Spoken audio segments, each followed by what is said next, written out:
পুজো দিতে গিয়ে নিখোঁজ এক যুবতী। ডিমা নদীর ধারে পড়ে রয়েছে তার এক জোড়া জুতো। কোথায় গেল সেই যুবতী? প্রশ্ন শহরবাসীর মুখে মুখে। খবর জানার পর নড়ে চড়ে বসেছে প্রশাসন। বিকেলে এই এলাকায় আনা হয় স্নিফার ডগ। আলিপুরদুয়ার শহরের অরবিন্দনগর এলাকার ঘটনা। কোনো পাওয়া যায় না এখনো, খোঁজাখুঁজি চলছে, পুলিশও খোঁজাখুঁজি করছে, জঙ্গল টঙ্গল কাটতেছে। এখন বলা মুশকিল কি যে হয়েছে। দুর্ঘটনার কথা তো আর বলা যায় না। আলিপুরদুয়ার শহরের অরবিন্দনগরের এক যুবতী অনুশীলা তালুকদার ডিমা নদীর পাড়ে পুজো দিতে গিয়েছিল গতকাল দুপুরে। রাত হয়ে গেল, ফেরেনি ওই যুবতী। এরপর রাতেই আলো নিয়ে নদীর পাড়ে এসে তার পরিবারের সদস্যরা দেখেন এক জোড়ো জুতো পড়ে রয়েছে সেখানে।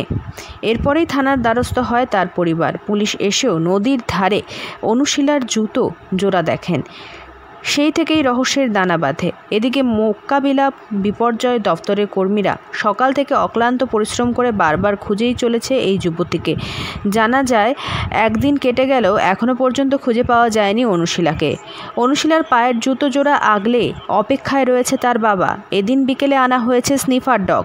জঙ্গল কাটা হয়েছে নদীর ধারের। স্নিফার ডগ দিয়েও এদিন চিরুনি তল্লাশি করা হয় বলে জানা যায়।